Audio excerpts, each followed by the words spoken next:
first of all, thank you very much, everyone, for joining us again this year for the second installment of this project. What we want to talk about today, to start with, is about academic integrity. The first time we spoke about this, last time we talked a little bit about personal integrity and basically how important that was within our lives. And what we want to do is just follow you through that journey that you're going to go on and the one that you're in right now. So when we talk about academic integrity, obviously we're focusing today purely on within those four walls of the school, the university, or the continued professional development that you're doing. So what we want to talk about is what it is, why does misconduct occur, what can we do about it, and also as well, we want to ask some questions during this session as well. So if you have the ability to use the chat, I'm going to ask some questions now and again. If you put your comments in the chat, and if you have questions, you can use the Q&A function as well. So by the end of this session, so obviously we don't have any handouts right now, and hopefully in the future when we're there in person, we'll be able to talk a little bit about, what are the impacts, what it is, define what it actually means, and also as well what the benefits are of having academic integrity as a core value and skill. So really quickly, for those of you that don't know who I am, my name is Jason Gibson. I'm a senior professional services consultant here at Turnitin, and I work with students and institutions around the world. And I'm based here in Newcastle in the UK. And that photo there is when I was slightly less tired than I am now. So if I look a little bit older, it wasn't too long ago. All right, so the first thing I want to do is I want to start off with a little bit of an activity. So if you can, I want you to write some words or just some short phrases about what is academic integrity. So how would you describe it, or what words come to your mind when you think about it? So if you type those in the chat, it'd be brilliant that we can see what you think academic integrity is and what it means to you. Honesty, yeah, for sure. Ethics, yeah, that's very important. Can anyone think of any others? Ownership, yeah, that's a really, really good one. So there's a million different things that academic integrity can mean. Obviously, when we first started with personal integrity and academic integrity, there is some slight crossover at times because honesty and ownership, they apply to every single element within integrity, within that whole scope of integrity. But what we want to focus on today is a little bit more about the academic side, but I'll also explain how that plays a part in everything that you do. So as we saw, somebody wrote the word ethics, so we can see ethical on the top there. We can see responsibility, so that would be ownership, but we can also see things like respect, values, citations, policies, originality, skills, all of those different things. So those all relate to academic integrity, but it doesn't mean that they don't relate to the other areas of integrity as well. The main thing that we want to focus on here is the fact that there are positives and negatives of academic integrity. So there is the good side, and there is obviously the misconduct side. The International Center for Academic Integrity, they basically come up with 5 core values of what academic integrity means to them. So they've got honesty, trust, fairness, respect, and responsibility. So what we've said already is very close to what those values are. But there is actually almost like a 6th one, which is courage. And we talked a little bit about this in the personal integrity, but this, again, plays a huge part in academic integrity. It's also the courage to act in the face of adversity. So everyone's probably been in a situation, and we know this from the work that we did when you all very kindly filled in that form for us when we asked you about integrity and if you'd ever seen any misconduct cases. It's, oh, well, I know that it happens, but we don't really do anything about it. I don't say anything. Well, that has a huge part to play, because if you see something going on and you think that it's wrong, or you think that it is dishonest, it's distrustful, it's not fair, there is lacking respect, and people aren't taking responsibility, you also have to have the courage to say that you don't agree with what they're doing, and maybe explain that to them, and explain to them the reasons why that's not good, or even explaining it to an instructor or a dean or someone in a position of authority within your institution. Because it is super important, because you have to understand that there are consequences, and we spoke about that last time, of people being able to get through not having those values. So we've got to make sure we have that. Also as well, it comes down to the courage of when you make a mistake. So if you know that you've missed a citation intentionally or unintentionally, it's having that courage to admit you've made a mistake. That is almost like the key thing of integrity. It's doing what is right when no one else is watching. That's so important. But let's talk about the other side of it. So what actually is academic dishonesty? So where does that come from? Well, there was some research done by an American back in 1997, a guy called Gary Pavella. And he basically categorized academic dishonesty into 4 key areas. So we've got cheating, which is when you intentionally use materials that you shouldn't have.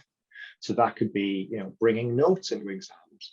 That could be, I've got wireless headphones in right now. If I had slightly smaller ones, maybe these wouldn't be too good. Maybe if I had long hair, I could hide them. But some people will go into an exam with a headphone in. They will say the question out loud, as almost as if they're talking to themselves, and they'll have someone else telling them the answer. That's having things that you're not allowed to have within that. So that's, consulting with other people, having information aids that you shouldn't have. Plagiarism is another really, really important one as well. So plagiarism, you probably know it within the world of Turnitin in the elements of, copying and pasting text or taking something from a book or from a friend or another student. But plagiarism can be a ton of things. Basically, plagiarism is using content written by someone else and saying that you wrote it. So that could be not just copying and pasting or taking other people's work. It could be getting someone else to actually write the work for you. So we know now that there is a huge amount of people across the world that are doing something called contract cheating, which is when they basically pay someone or basically get someone else to write the essay for them and then say that it was them. That is plagiarism, because you are using content written by others, presenting it without crediting the source as if it was your own. So there is plagiarism as well. And this is just evolved. So plagiarism changes, cheating changes. Back when I was a kid, cheating was bringing a calculator into a math exam. Now cheating is bringing a cell phone or having wireless headphones. Headphones were so big when I was a kid, you definitely couldn't hide those. So that wasn't an option. So you can see how it evolves. Fabrication is also super important as well. And this is something that we see a lot of in academia.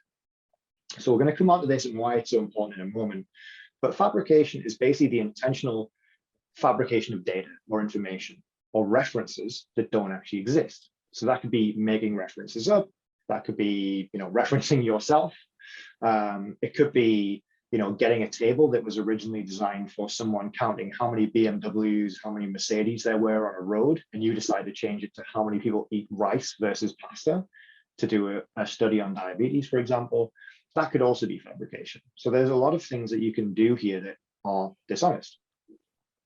The last one, which is facilitation, is basically if you assist someone intentionally in an academic dishonest behavior. So something like you give somebody materials to take into an exam, you write an essay for someone, or you stand by and allow someone to fabricate data, even though you know they did it and did nothing about it.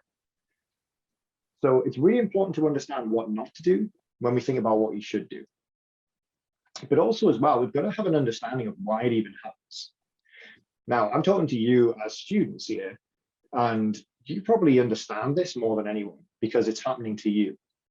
So on a lower level, so we're talking about, maybe a classroom exam that's not really worth any points, so we're talking about a piece of homework. The reason why someone might actually cheat or plagiarize or fabricate is sometimes down to the fact that, they just don't have that skill. So you just don't have the ability, you don't know what a citation is, or you haven't had time. You've got a ton of other exams and you've prioritized those over this one. So you're going to just quickly copy and paste some stuff from Yandex or from Wikipedia, and that's going to be fine. That's what you're going to do. Obviously, it's not going to work. It's not going to be good for you, but it's something that you might do. You could be lazy. I'm sure there are some lazy people in the world. Maybe not on this call because you've taken the time to come along and listen to this, but there are people who are lazy and they, do it last minute. It could be the fact that the instructor themselves has not defined what it is that you need to do and you don't really understand. So there's a lot of things there. On a high level, when it comes to you getting a degree, a diploma, the reasons why people cheat change. So you have obviously the goal of education is to do the best you can, but also to do better than everyone else. So if you imagine when you go for a job, we spoke about this, a lot of you want to get a degree because you want to get a job, a lot of you want to get a degree because you want to go to another country. The reason why you're actually getting the degree is not to learn something, it's to just have a piece of paper to get where you need to go. So one of the huge problems is when we ask students, why do you go to university? Why do you go to high school? It's, oh, I want to get a diploma. I want to get a job. No one ever says, I want to gain knowledge. I want to gain knowledge and I want to learn something. And that's a problem. And this is probably all of you can agree, if we were measuring you on how much knowledge you gained in education, every lecture, every time there was a professor standing up and doing a presentation, that lecture hall would be 100% attended every single time, every day of the week, because you would be going there to gain as much knowledge as possible.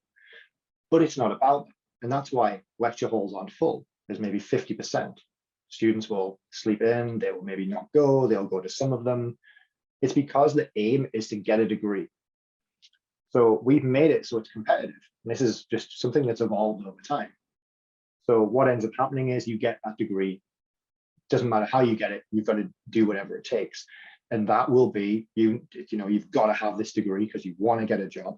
So you will do whatever it takes. You could buy an essay, you could cheat, you could plagiarize, you could fabricate data so you get a better quality score. But we don't want to do that. The other thing is as well is it's like duty to yourself. It's, I've got a family that relies on me to get this degree so I can get the job, so I can help them pay for their living. I'm going to look after my family. I'm going to be the doctor. I'm going to be the surgeon. I'm going to be the engineer. So it's having that duty to yourself, and that puts the pressure on you, and that can cause you to do these things as well. But what we have to understand is that there is help.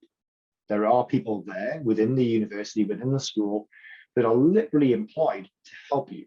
They're there to make sure that you have the support you need, to make sure that you do have the ability to cite, to be able to learn time management, to learn all of the skills you need. There is always someone there. So we have to remember that.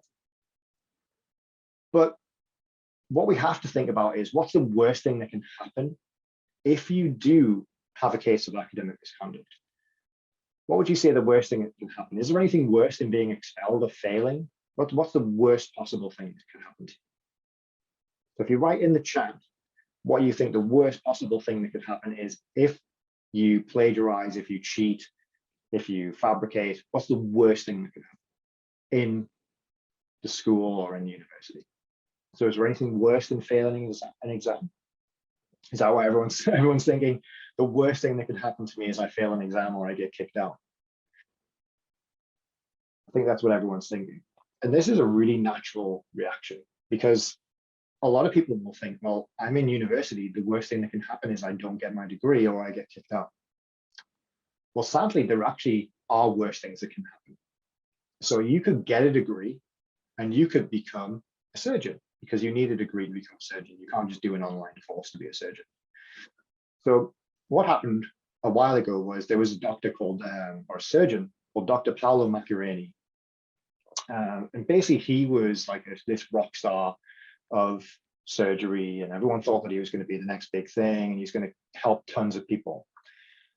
What actually happened was, this person was so popular that people didn't actually check the work that he had done, because they believed that he was honest, that he had ethics. And the work that he did, to give a very quick explanation, was he did some work on creating like a replacement trachea, like for your throat. And it was grown from stem cells. And then you would just put it in, it would go in, replace it, and then people would be able to breathe easy. So people who had had surgeries and things like that. The problem was that the research that was done by this person had self-citation. So basically he decided that, I'm going to prove this by something that I think is correct, and I'm going to cite myself. Unfortunately, he was completely incorrect. He also had a lot of false information in there that also wasn't checked, because people believed it. And this is when ethics becomes a problem. And this is why we have to use technology to check these things. And we have to use the peer review process. What ended up happening was, this person actually killed 6 people. So 6 people died because of the lack of checking in the research that had happened.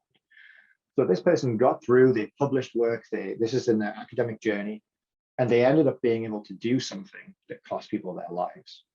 And this is still being fought now in court, and it's a huge problem.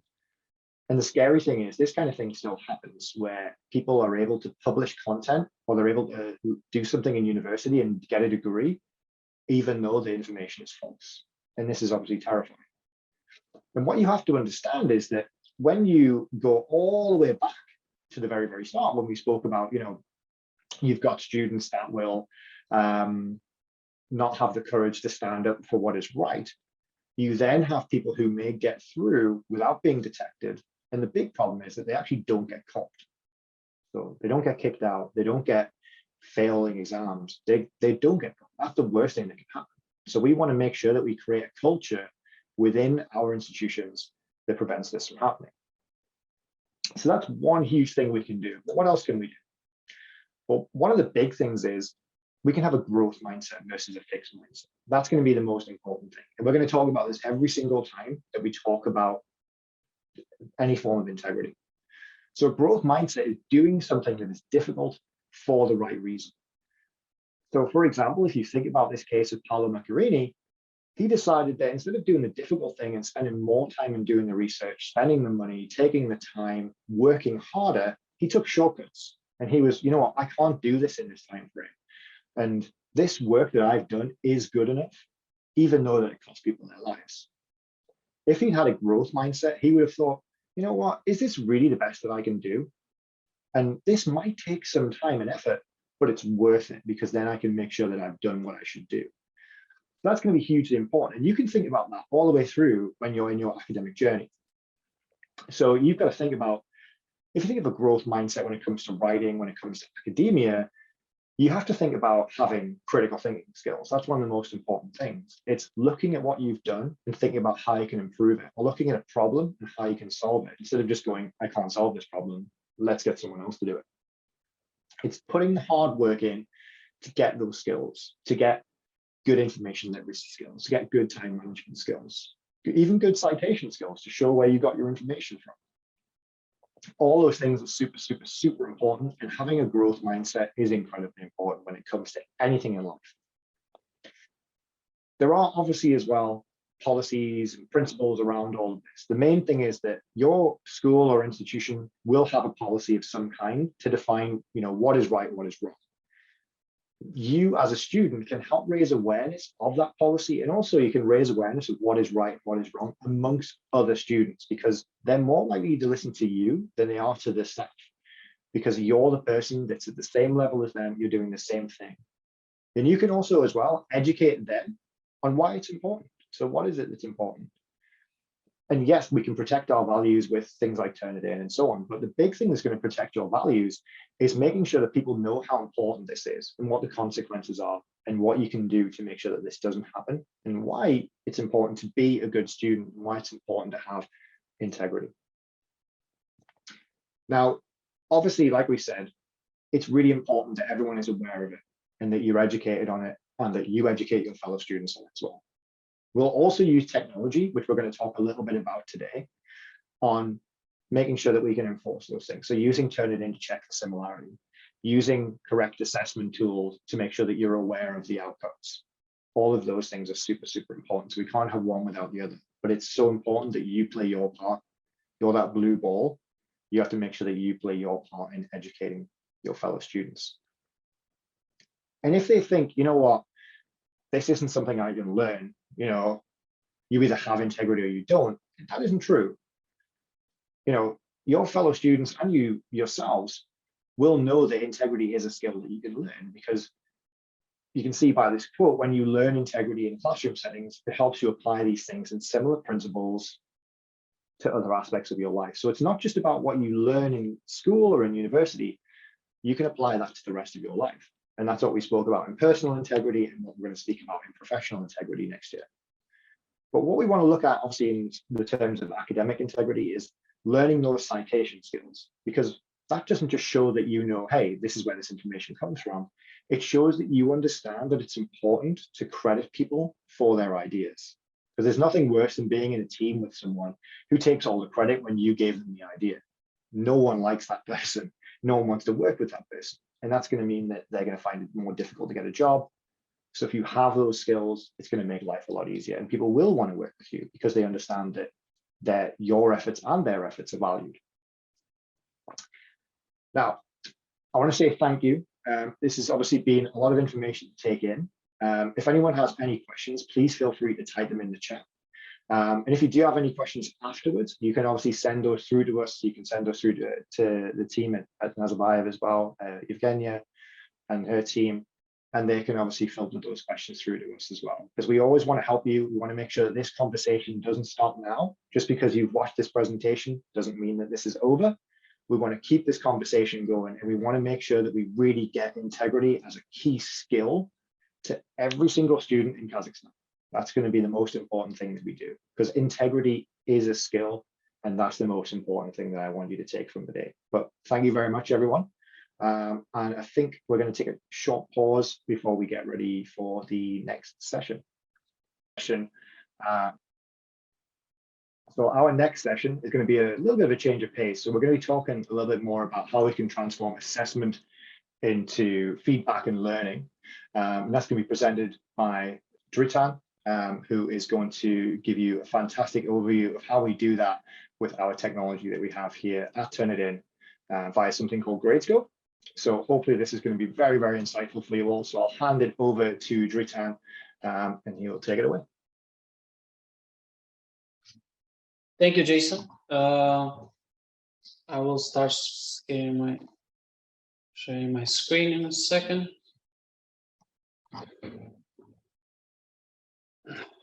All right. So hi everyone at Nazarbayev University, and welcome to the webinar. Today we will look at how Gradescope, an assessment solution by Turnitin, can help you deliver meaningful feedback and assessment at your institution. You already know that Turnitin for our world-class academic integrity, but we also support institutions with our innovative assessment solutions. First, I will introduce myself. On the left of the screen, it's me. My name is Turnitin Manay, and I work for Turnitin as account manager for the EMEA region. In my role, I work with institutions to promote Gradescope. On the right is Jason Gibson that just spoke, who will later demonstrate also Gradescope for us. So my day-to-day activities at Turnitin consist in helping existing clients, new prospect would like to use Gradescope for the institution as a modern assessment solution. The growing list of universities are mainly interested in turning assessment from paper to digital, or even grading large classes, or managing Olympiads by reducing grading time. So during this presentation, we will talk. I will introduce you to our platform, Gradescope, and how it can help institutions modernize their assessment practices and address assessment-related challenges. As institutions face these new challenges in the post-pandemic landscape, Gradescope provides flexible tools and addresses these head-on. But before we dive in, it's really important for me to share with you the history of Gradescope. So Gradescope was founded in 2014 by a group of graduate students at the University of California in Berkeley, these students were actually frustrated by the time associated with traditional pen and paper grading. They spent a lot of time passing papers around the grade, found it really hard to be consistent, and they were group of graders who struggled to get insights into the students' performance once the grading was complete. So in response to those challenges, they built a functioning grading service to accelerate the whole process and streamline the grading workflow. They made it available to other departments on the campus, and they saw that it really took off. Instructors saw the benefit of these tools for their own assessment. Gradescope was then acquired by Turnitin in 2018 to help expand our assessment capabilities so we could better support our customer more than just integrity issues. Since then, the number of active users has grown. The answers graded on the system have grown. In 2021, 2022, the users grew massively as many institutions took the new tool to move their assessments online.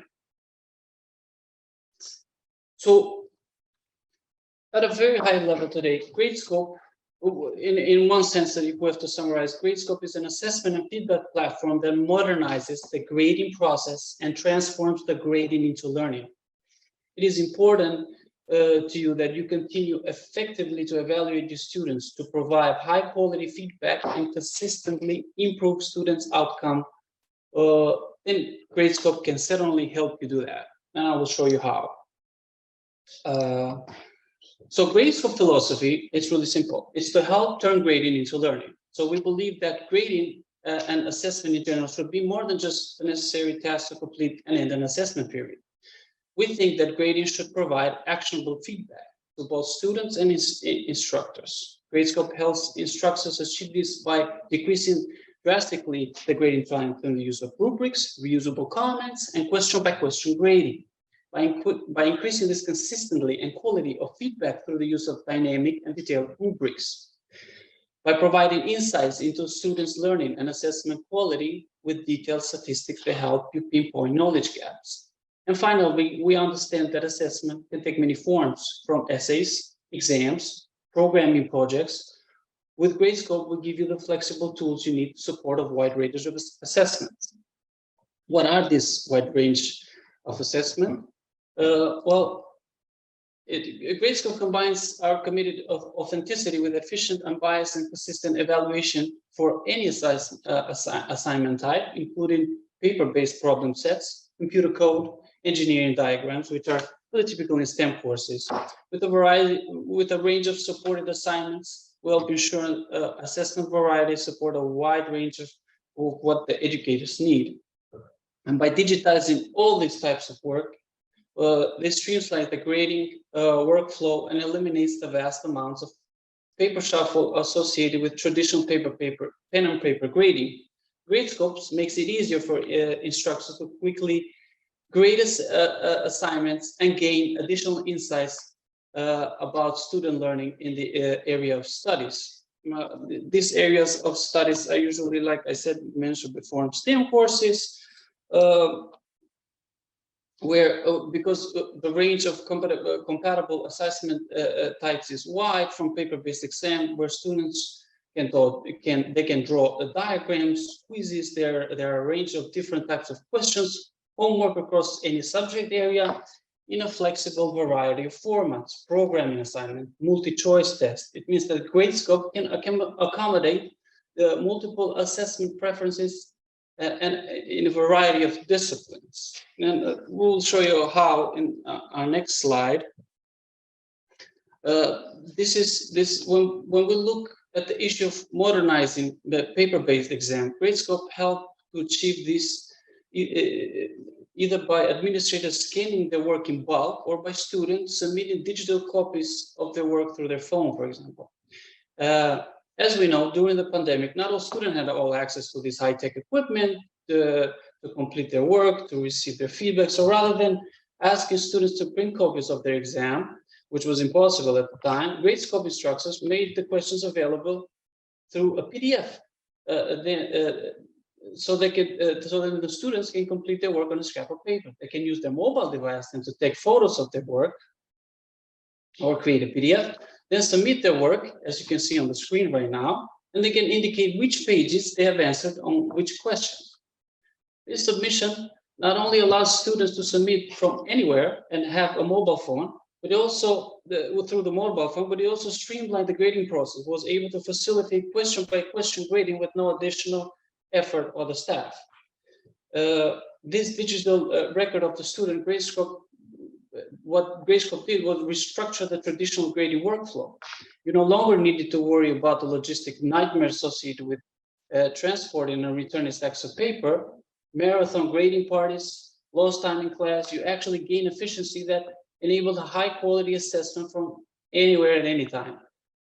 Whether work courses were taught online or in person. But what Gradescope really did was not only paper to digital exam, but also fully digitize the assessment. For those who wanted to go fully digital, Gradescope is a great tool with the online assignment tool. The online assignment tool in Gradescope allows you to deliver your exams within the system. You can choose from various closed questions, open question with the benefit of automatic grading for some type of question. For example, you can set it up that all multiple questions, short or would be automatically graded in Gradescope, and your open-ended questions are manually graded. Your open-ended question would be could be anything from long type questions or a submission of a photograph or a drawing. This mixture of automatic and manual marking also create efficiency that gives a greater pedagogical benefit, not only to rely solely on multiple choice questions. The flexibility of the online assignment means that you can quickly move all your existing assignments into the system and digitize, and you can digitize the existing assessments. It's a really groundbreaking tool.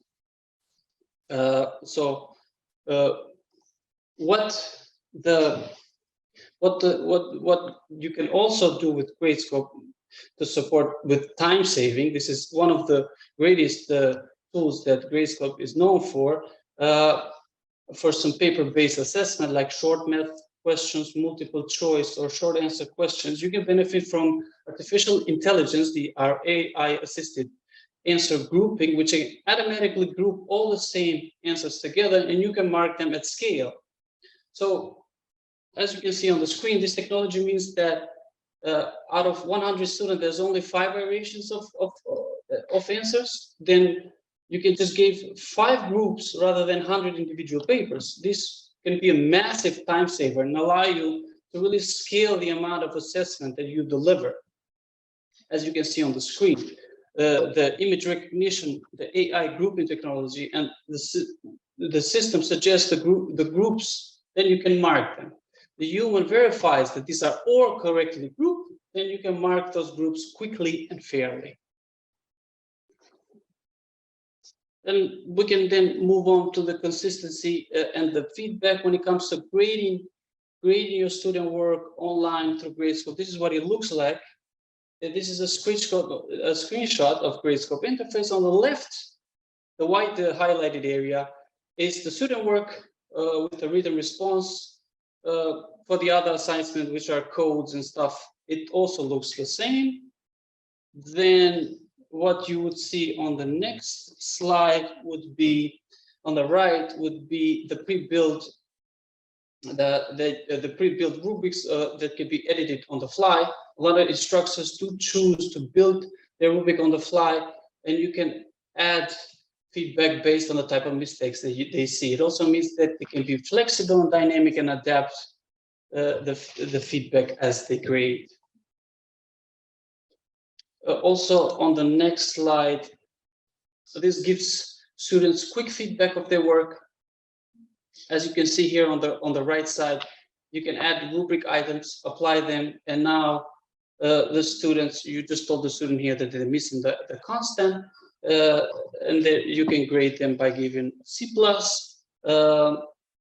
When changes are made to the rubric in mid-grading, these changes are applied retroactively to all the students who already had the rubric item applied. This ensures that if there are multiple people grading, that everyone is working to an aligned grading standard. It also means that if you realize halfway through the grading that you were too harsh or either too lenient, you can adjust the scoring without having to regrade all your papers. As mentioned before, Gradescope helps graders focus exclusively on the content of an individual answer rather than the student's overall submission or identity. This helps the team of graders to build, maintain, apply one aligned grading standards for all students. And because everything is online, you can have multiple people grading the same exam on, or even the same question at the same time without any duplication or anything. This is also what a power user at MIT, Professor Warren Hoberg, the opinion on Gradescope. This is what he thinks the AI, it's a great tool for reducing the grading time. But I want to talk about something after, what happens after the grading when you completed everything in Gradescope. with no additional effort, you can access a range of detailed statistics, which is really important as a performance indicator for all your assessment. This allows you to see the trends, the challenges in homework quizzes, the tests to address both class-wide and individual needs. You can assess pre-question, pre-rubric item statistics, and you can show how students, courses, departments perform even over time. This is through the powers of statistics. And you can even tag questions on learning objectives or topics. You can see separate area concepts that students are struggling with using this data. Allows you to tailor your own instructions the next time, and you see the students, how was the performance, the overall performance. This is a very high level overview of Gradescope and how it can help you digitize all types of assessments and how you can grade quickly, consistently, and fairly. And lastly, I want to do a quick summary of all the benefits of Gradescope. When you have teams of graders, it can sometimes be difficult to coordinate the marking. There's no longer a problem now with Gradescope. You can grade online, like I said before, with multiple graders in parallel. And because everything is digital, there's no page turning. You can be flexible and dynamic when you grade your own rubrics and allow you to change how a mistake is scored, even for every student in one click. This means that you are not having to adjust the marks to see new mistakes. And also everyone is marking the same with the same grading scheme. It can save hours of grading, like I said. Once grading is done, all the scores are added up automatically. It means there is no more human error into adding all the points that the student deserves. And finally,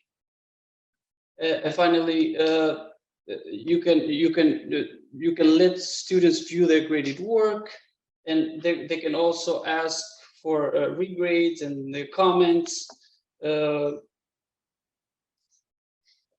So these are the benefits of Gradescope, and I want to start closing this session by saying how Gradescope can support you in 2022 and further and beyond is streamlining your experience in any subject area, any assessment type. When we take the first challenge of supporting various different tools to deliver all types of assessment, Gradescope is now a better place to provide a streamlined experience across any subject area with any assessment type.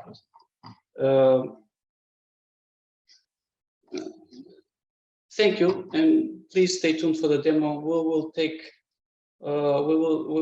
the answers in the Q&A in the chat, and we will answer them after the demo, which Jason will do for us.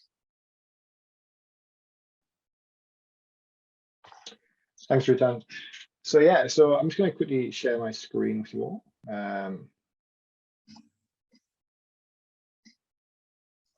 Okay, so you should all be able to see that now. So yeah, so this is Gradescope. So basically, for you as a student, Gradescope is going to be so useful because obviously prior to the pandemic and during the pandemic, and even now, that whole process of uploading paper-based work is pretty painful. And because of that, it means that instructors try to do less assessments and more just kind of like end-of-year exams and so on. And obviously, at that point, it's just one big opportunity for you to kind of find out where you are. The idea behind Gradescope is so that you can do more of those smaller assessments. So you've got a good idea of where you are across the year and how you're performing.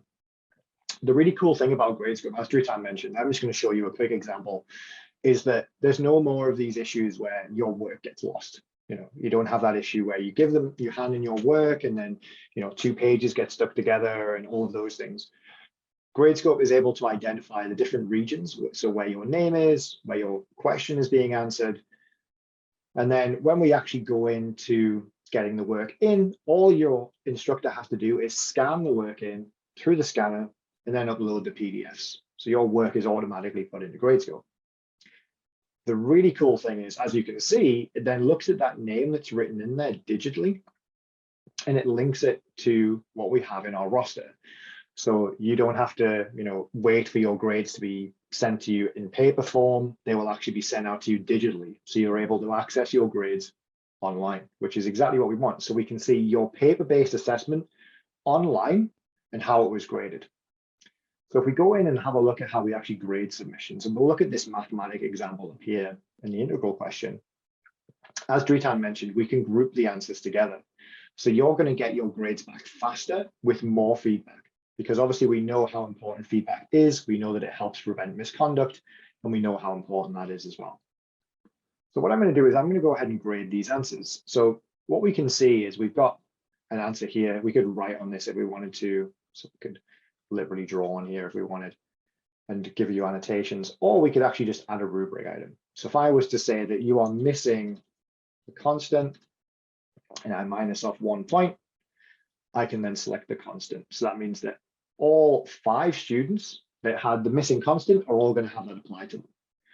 What I'll now do is I'll go to the next ungraded answer so that we can see there that this student is missing the half and the constant. So I'm going to type in here missing, and we'll do something called LaTeX. So if those of you that are familiar with that, your staff, your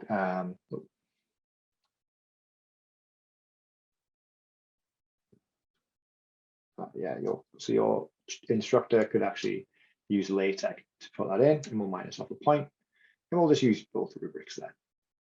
And then we can go through, so that's 4 submissions there. This time it's just the missing half. This time it's correct. And this time it's blank. So we minus off all 3 points. And that was 3 submissions. And this time, if you don't answer in the box, that's fine. We can just skip through the pages and we can see, oh, okay, that is correct. So we'll award 4 points. That's all 20 submissions graded. Now, once I finish grading everything, I would then go to review grades, and I could publish the grades to you as a student. So let's have a look at an example of when that has been done completely. So let's go to Gradescope 101 over here. And we go to our assignments. We can see we've got demo midterm here. And we can see that that's all being graded. So that one's completely done. I could review those grades. I could then decide that I want to publish them, which means that you as a student, you can now go in and view your grades. But to let you know that it's available, I'm going to compose an email to you, and I'm going to send this email out so that you know that your grades are ready. All you then have to do is click on the link in the email, and it will take you straight into Gradescope, into here, and you can actually go in and view your grade. Usually, all you would see within your grade is, okay, I got 4.5 out of 12, and that's it. Or you would know that you failed or you passed. With Gradescope, as Dritan mentioned, we want to transform assessment into a learning process. We want you to understand why. So let's have a look. So we can see here we've got our questions. If I click on question 1, I can see there that there's a missing half, and I can see that in the rubric, that's why I lost the points. Now, I, as a student, could request a regrade for this, and I have written in here that I submit this on time, but my internet went down. I couldn't do the full thing. Please give me full points. My instructor has replied saying, no problem, just next time let me know. So instead of minusing off an extra point for being late, I've got that point back. We then have derivative, and we have here, okay, so I missed the minus and I put the wrong function in here. And I think I've written that I think this is correct. And the reason the instructor's taken points off is it is not. So I've lost all the points for that. So I now understand exactly why I received the grades that I got, and I don't have to guess anymore. So it makes my life so much easier. I, as a student now, all I have to do is go in and I can see exactly which grade is related to which question, because it literally brings me into that. So it makes your life easier to get your feedback. You get your feedback faster so that you can action it and so you can do something with it while it's still relevant, which is so, so important. Obviously, as we mentioned, your instructor is then able to look at the statistics on how we actually graded this assignment. So they can decide if they made the questions too difficult or too easy. They can also click on the question and they can see how they graded it. So we can see 45% of this class missed the constant. And I can then click on that and I can see which students it was. So we don't have that challenge anymore of addressing every single student in the class, because there is actually 11 students that didn't miss the constant who don't need to be told about this. So we can actually then reach out to just these 9 students and say, hey, look, I know you guys missed the constant. I just want to re-explain, maybe you didn't understand it in class. I'm going to re-explain now why it's so important. And then next time when you upload that, it's not going to be a problem and you're going to understand exactly what you need to do. So that's how Gradescope is going to really, really help you. There are obviously a ton of other things that Gradescope can do. I know that Nazarbayev currently is using Gradescope for some courses. So if you do get to see it, that's fantastic. If not, just let your instructors know that they can sign up for a free Gradescope account and use it right away. And then that means that you can submit just like this, or you can upload things like computer science programs. You can upload, any kind of assessment that is on either paper or digital. Just let them know. But I really hope this has been helpful. And I really hope that this does help change assessment into a learning process for you as well. Now, we're going to take a really short break, just for a couple of seconds, and we're then going to go into our next session with Lena, and that's going to be about how we can use Feedback Studio to help you with integrity and make sure as well, obviously, that we use that as a learning tool. So it's going to take a short break, and then we'll be right back with the next session in a couple of minutes.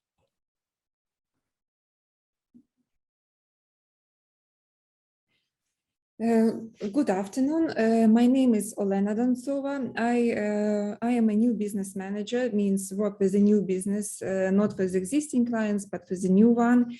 And I work for Eurasia and Central Europe, and I am based in Amsterdam.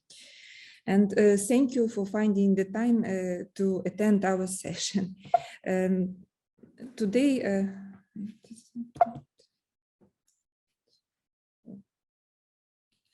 today I will speak briefly about plagiarism and academic honesty, and then I will focus on our product Feedback Studio and how students can get the best academic results using our software.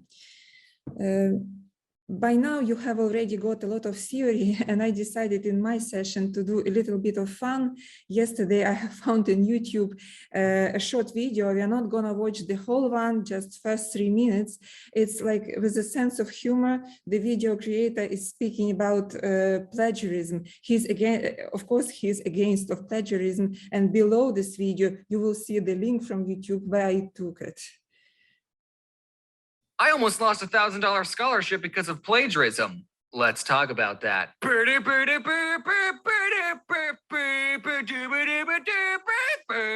Plagiarism. Adverb. The practice of taking someone else's work or ideas and passing them off as one's own. Just the word plagiarism sounds like a crime. Racism, sexism, and plagiarism. I'm not here to talk about people who repost my comics JPEG to cut my name off and have the audacity to put their own watermark on. No, not that kind of plagiarism. I'm going to tell you about all the times that I plagiarized in school. And okay, just off topic, I want to address something publicly. I don't go looking through other people's comics and go, oh, this comic's funny, I'm going to redraw it and pass it off as my own. No, I'm not about that life. But some of my comics have been very similar to other people's comics. I read a lot of comics, so it's possible I saw them and then repressed them in my memory and drew them again, or it's possible that it's all a coincidence and me and someone else just came up with the same idea. It happens all the time with other cartoonists. It's not just me. Again, I don't purposely take comic ideas and try and pass them off as my own. Whenever people point out that my comic is a lot like someone else's, I get really sad. So you guys should check out these other cartoonists. They're really good. Anyway, I just wanted to say that at the beginning of the video because I'm going to be telling you about times that I actually did plagiarize. But that was just in school, okay? I keep plagiarism off the internet. Isn't that right, Matthew? I cheated a bit in school. An occasional glance at my partner's desk, maybe jot down that important equation on my hand, nothing too big. I had a math class where we went to lunch in the middle of the class, and whenever we had tests, the teacher wouldn't split the test into 2 parts. Do you expect us not to exchange notes? The first time that I got caught cheating was in 9th grade. And if you stalk me and watch my old videos, you know that I went to a preparatory school my freshman year. And in preparatory school, the amount of work they gave you as kids was just stupid. So cut me some slack. In one class, we had to write an essay about something historical or something, and I chose to write about the Berlin Wall, specifically about people who escaped across the Berlin Wall. Now, I chose this topic because, I don't know if you know this, but there's a National Geographic documentary about this exact topic. So I didn't copy and paste anything into my essay per se. It's just I told the exact same stories in the exact same order as the documentary. And okay, I might have wrote some things down word for word, but at least I didn't plagiarize it from Wikipedia, okay? So I didn't copy and paste anything until I had to write the conclusion of the essay. And I found this article talking about it, and the article said some things that would have been perfect in my essay. So Control-C, Control-V. I turned it in, I didn't think too much of it, but then when I got it back, the conclusion paragraph had been highlighted and a "See Me" was written next to it. So I had gotten in trouble for plagiarizing the conclusion, just the conclusion, nothing else. To be honest, I'd kind of forgotten that I copied and pasted the conclusion. I thought he knew that I basically turned in a script of a documentary. The teacher, who we'll call Mr. Batman, it makes sense if you knew him, he took me outside of the classroom, he told me that it was bad that I plagiarized, and he called my parents that freaking snitch. My parents got mad at me too. He gave me a chance to rewrite the essay, and I remember just being so traumatized and stressed out that night. I kept thinking, what if he finds a documentary and sees that I practically plagiarized the whole essay? I ended up rewriting not only the conclusion, but the whole freaking essay. I turned in the new essay, and I don't think he ever found out that I copied the whole thing. Except I did just admit it, and he watches my videos. Seriously, in April, he emailed me and asked if I was the same James that was in his class. He's the only teacher to ever reach out to me. And even after all those years, I still didn't tell him that I plagiarized the whole thing. So, hi, Mr. Batman. You can't change my grade now, can you? But that was a good experience for me to have. It taught me a valuable lesson because I didn't plagiarize a single essay for the rest of high school. And at the end of this video, I almost lost $1,000. At the end of this video, the same video creator wrote a conclusion, which I crossed with the red lines, as you might see. Of course, it's a joke. He wrote it for purpose of a joke. Don't worry, I don't plagiarize stuff I put on the internet. I've only ever plagiarized homework assignments. Oh, I have morals. Remember, don't plagiarize. But if you do, don't forget to change the font, the text size, so it doesn't look like that you copied a website. So I tell you, don't really do it, because in this session, I will explain you why later. And further below this video, I have found a very valuable statement from the teacher of mathematics. And my view on this statement completely 100% is the same. You're better off handing a bad essay than a plagiarized one. We know that Jason already touched this topic. Plagiarism can be of different reasons. Intentional, unintentional, lack of knowledge, can be just no time, or intended plagiarism. No matter what is the reason, plagiarism, for plagiarism, it is an excuse, because plagiarism can be very, very harmful. We live in the 21st century and we don't live in an island. Yeah, when young researchers, when they start their research, they go through the research which has been done before. They base their new theories on those theories which have been developed before, and they move forward. So what happens if they use something which was already plagiarized?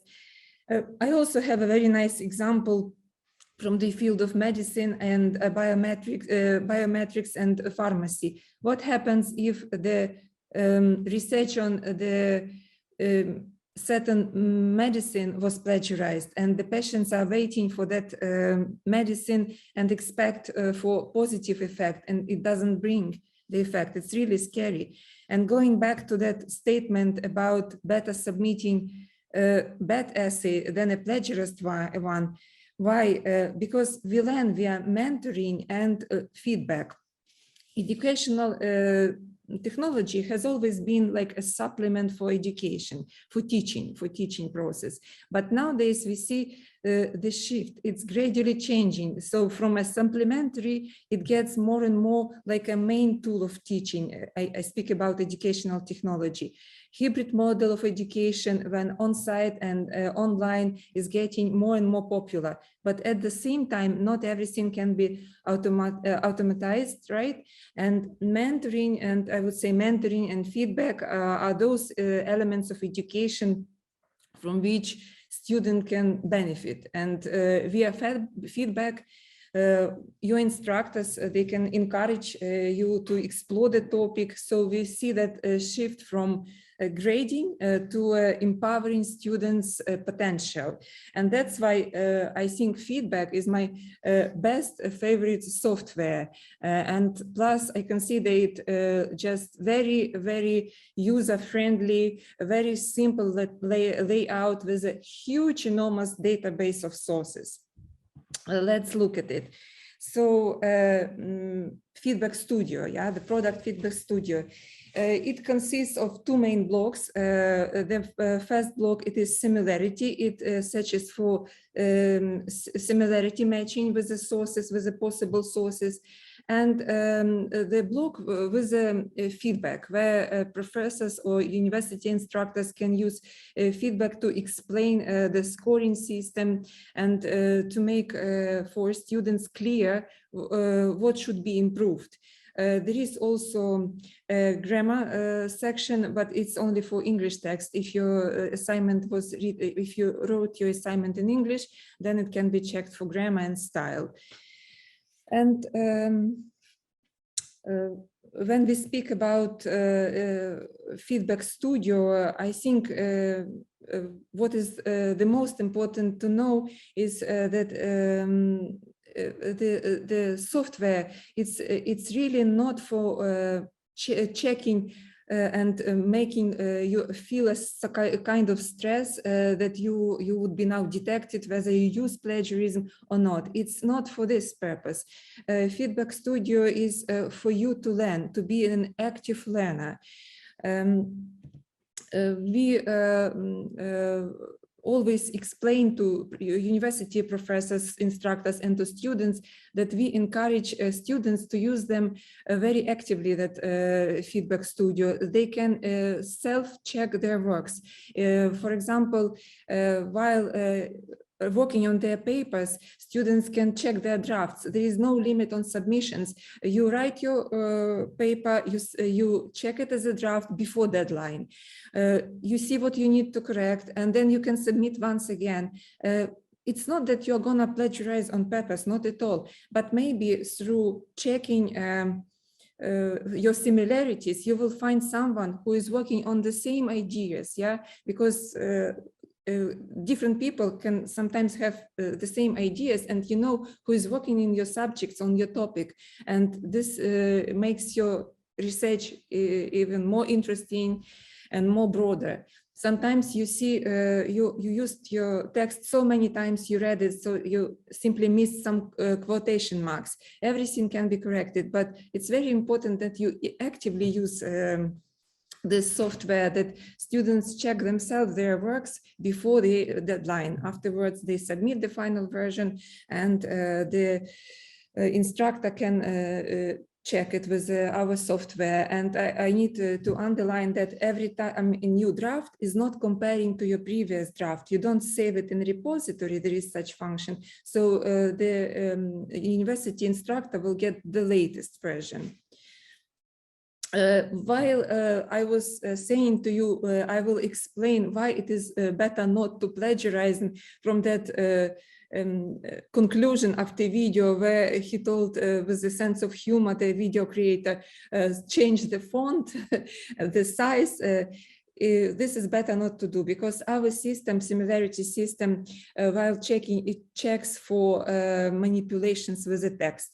If you added some extra characters in a white font, it will detect. If you added some spaces and replacement of, from, let's say, from Cyrillic to Times New Roman font to mislead the system, all this would be detected. It doesn't make sense to spend your time on that. Better spend the time on getting new knowledge. Really true. As you might already heard, we cooperate with the leading universities all over the globe. So the prestigious universities are using our software.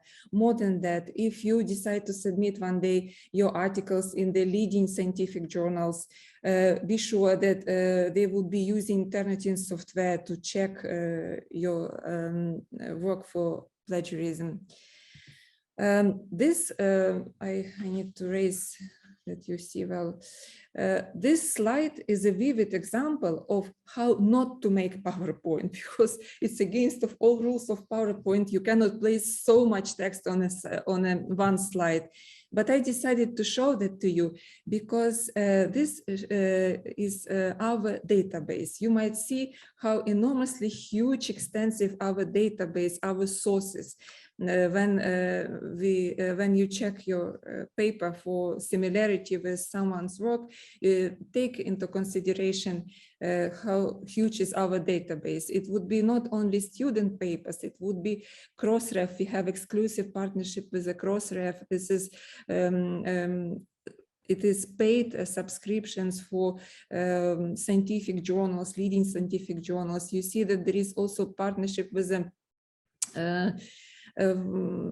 Different repositories with the open access papers, of course, Wikipedia. So it definitely this slide should demonstrate you don't waste your time on trying to mislead the system, but just benefit from it, benefit from the sources. If you find the similarity for some of the source, it's okay. It means you were working, you were learning, you were exploring. And such huge database, if you find a similarity, will help you to think, oh, this research article, this student already worked on my topic. I can have a look and see what has been done. So use it for your benefits.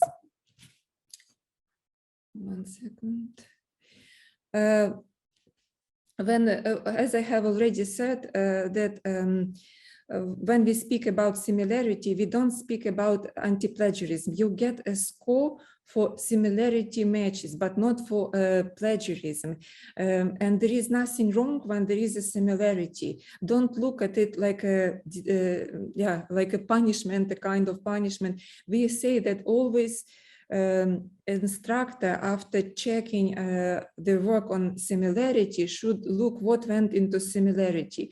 Maybe it's just accidentally not carefully cited, not correctly referenced work. Maybe it is just 2-3 words which coincided.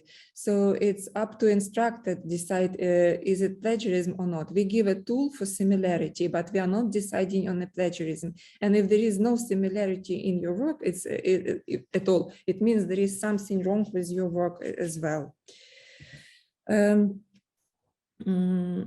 You, of course, when you use our report, for self-checking, you know how you can improve. For example, referencing, paraphrasing. Also, you know what to do with the paraphrasing, yeah? You can check if it's too many sources you have on, or not too many, maybe not enough explored the subject. You just look very carefully and see what you can use from that similarity report. If we speak about the system itself, as I already mentioned, it has a few main blocks. If you look at this vertical tool, you will see that in a red color, it is similarity tools. It is 18% of matching has been found. And if you click, for example, the first one is from Wikipedia, right? You can see from where it is. Yeah. Wait, sorry. That it is from Wikipedia, yeah. So it shows you from where the similarity, and there are different colors colored and different numbers. It's very easy to understand. And this is exactly the piece from where it was copied or paraphrased. And there is also a possibility to set the filters. You can exclude quotes, yeah. You can exclude bibliography. You can program, for example, that if 8, for example, words less than 8 words, it would be not considered a similarity. It's also possible. It's optional, and it is up to your instructor to decide.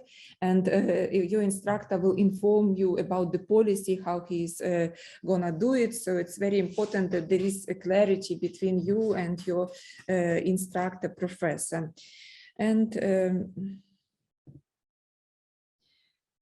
further we go, as I already mentioned, I'm not gonna speak too much about it, but still, if you see, what should I do if my score is too high? If your score is too high of similarity, you check. If your inverted commas are placed correctly, maybe you need to make smaller citations, but more to use with your own words, just to balance this proportion between your own thoughts and citation, this quoting. If the section, if your sections of your similarity got a very, what should I do if a large section of my paper come from a source? If it's, if you see that it's a lot of coincidence with another source, you just need to review, to remove a part and see how you can do more with your own words. So it's very simple and gives you a clear idea. If what should I do if a large section of my paper only my words? It can also be not very good, because at university level you are supposed to research in the topic, and if you don't have any similarities, it means that you are not really looking enough deeply for the subject for particular topics. So it's better to work a little bit more harder and to study more, so that your professor will see that you really did some research. Next section, it is about feedback and grading. This is a blue tool. If you see on that vertical, on the vertical panel, these are blue tools. It's for feedback. Feedback can be different, and it's very convenient. It saves the time for instructor because instructor can already preset different there is a certain set of already comments existing in Feedback Studio, and your instructor can add some to make his own library to add to these comments. And then when he needs to comment, he does not write every time something differently. He just pulls that comment to the text, and you understand clearly why instructor wants you to correct something, what he expects from you. As for speaking about the comments, my favorite one is voiced comment. It's when instructor is reading your, for example, essay, and he wants to say something. He's not writing, but he just tapes his voice, and you are getting an audio file. He wants to say something, some comments, he just press that recording, he said what he wants, and then he can pause. Then he continue reading your essay, and then again, when the time to say something, some comment, he can again use this recording, and you, as a result, getting audio file. It is really very convenient, and for you, personal feedback, very valuable. As I already told, if the text is written in English, it is possible that the system will check for grammar, style, spelling. It's also very clear that it would be written which error should be corrected, what error, different, different types. You see pronoun, spelling, useful, but works only for English language. So there is also a possibility to make rubrics for assessment. So it's a teacher has already preset rubrics for different subjects, and very often, of course, from one side you want individual feedback, it's true, and there is a possibility to type a text, but no, I would not say mistakes, but certain types of a student's work very often get approximately the same problems, and a teacher can use this library to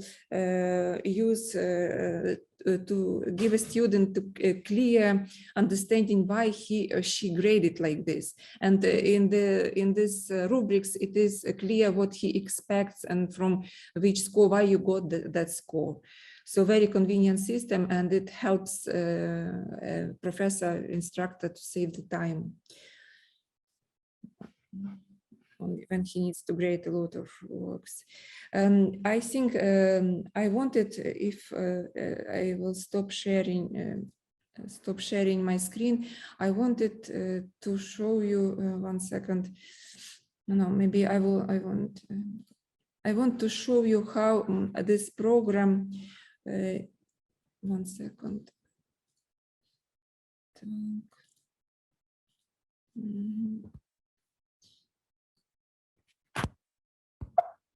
I want to show you how the program itself working, to have you some feeling how it looks in a real life.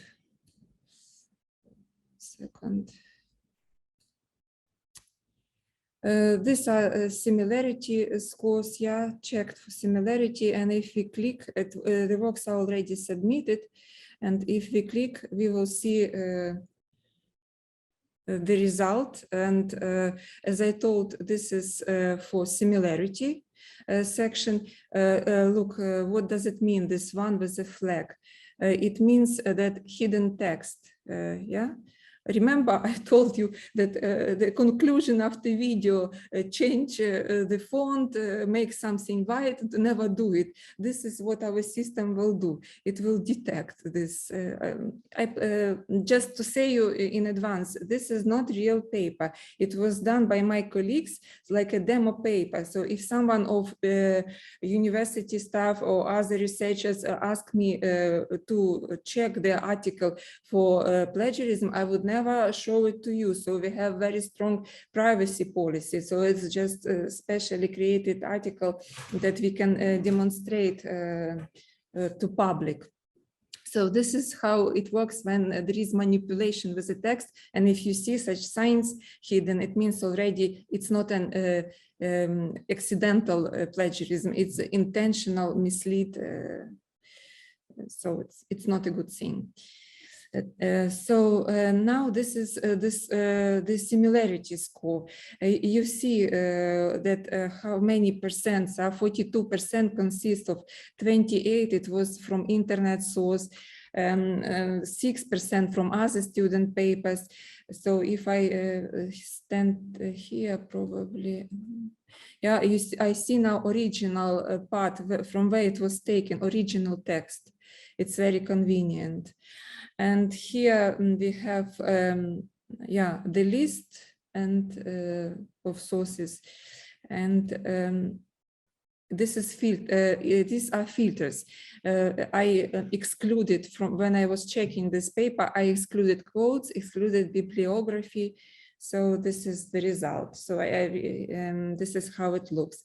If we speak about blue part, yeah, it's feedback. It's we can make any feedback. It can be, for example, we have already preset, yeah, connect ideas effectively. I can place it here. Or for example, if I decide, I can remove it. It's also possible to delete. I decide, for example, here to write a text. Here I can write my individual text. For example, please add some text. Please, probably wrote with mistake, please. Yeah. And this the student sees that. So it's a quite convenient system. This is sorry, this is what I told about voice comment. Voice comment, when I can start taping my comments, recording, and then the student will get sorry, audio file. The last section is rubric. I didn't place it because I don't have a class. I'm not a teaching, but here for the rubrics would be possible for a teacher to give score grading, and comments for every score would be preset comment.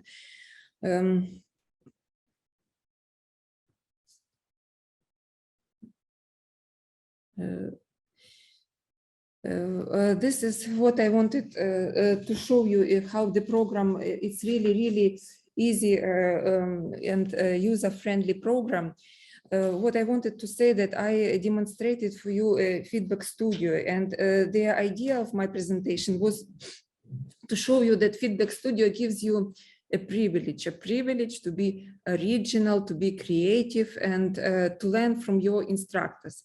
Via feedback, you can always see the ways for improvement. The more feedback you get, the more sources you explore, the more you grow. You are students at the moment, but in a couple of years, you would be those young professionals who would be shaping our future and the future of education as well. And who knows how it would be. At the moment, Turnitin Studio is helping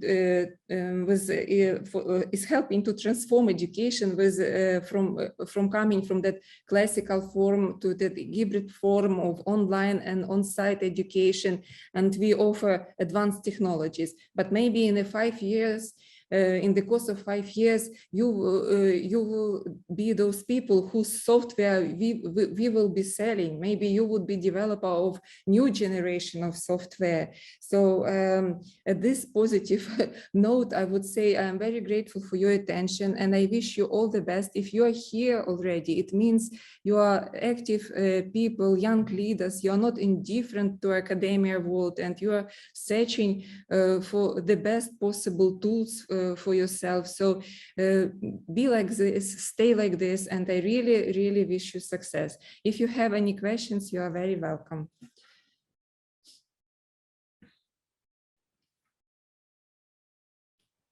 No questions.